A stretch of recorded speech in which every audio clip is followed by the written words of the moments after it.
आज के व्लॉग में आपसे बड़ी मुख्तलिफ अहम और मुख्तसर सी बात करनी है। हम अपने खुद दुश्मन बने हुए हैं, हम ला इलाज होते चले जा रहे हैं, बल्कि तकरीबन ला इलाज हो चुके हैं। अल्लाह ना करे जो हम देख रहे हैं, अनकरीब वो वक्त आता हुआ नजर आ रहा है कि हम अस्पतालों के बिस्तरों पे पड़े हुए तड़प रहे होंगे और डॉक्टर्स चाहते हुए भी, कोशिश करने के बावजूद भी हमें बचा नहीं पाएंगे। जिंदगी अल्लाह ने देनी होती है, लेकिन वसीला डॉक्टर बनता है। वो कोशिश करते हैं, वो मेडिसिन देते हैं, वो इलाज करते हैं, आपको बचाते हैं।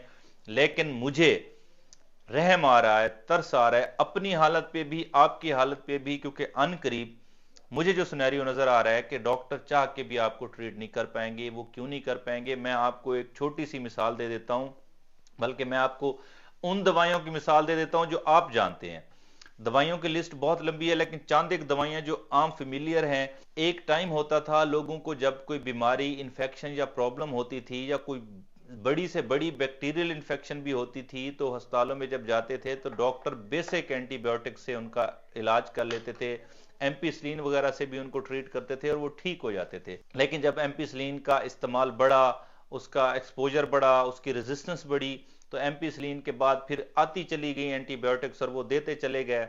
उसके बाद मैं दो चार एंटीबायोटिक्स के नाम भी ले लेता हूं जिनसे आप फेमिलियर, जिनका आपको पता है कि उसके बाद क्या हुआ जी। अमोक्सिसिलिन से ट्रीटमेंट होती रही, वो जब ट्रीटमेंट खत्म हो गई तो फिर कोमोक्सिक्लेव से ट्रीटमेंट होती रही। वो जब ट्रीटमेंट खत्म हो गई तो फिर सिप्रोफ्लॉक्सासिन, लीवोफ्लॉक्सासिन, ये वाली आती रही। ये जब ट्रीटमेंट खत्म हो गई तो फिर क्या हुआ, फिर गेटिफ्लॉक्सासिन, फिर उसके बाद मोक्सीफ्लॉक्सासिन, इस तरह की एंटीबायोटिक्स आती गई। उसकी जब खत्म हुई तो सिफिक्सियम शुरू हुआ। सिफिक्सियम से पहले आप अगर देख लें, सेफ्राडीन वगैरह एक बहुत अच्छा एंटीबायोटिक था, उसकी भी रेजिस्टेंस पैदा हो गई।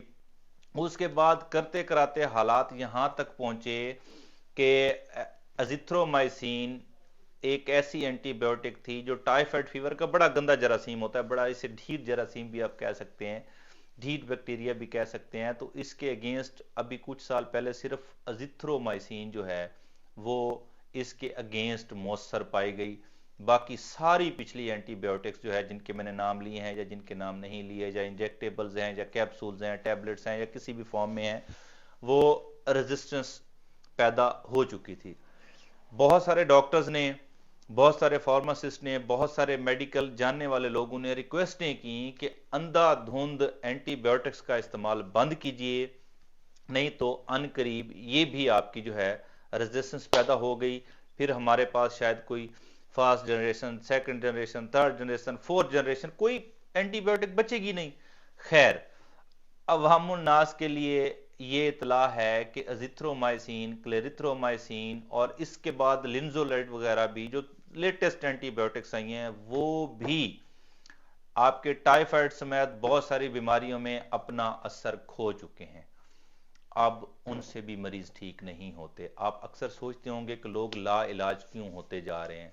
लोग दवाइयां खा खा के मर जाते हैं, ठीक नहीं होते।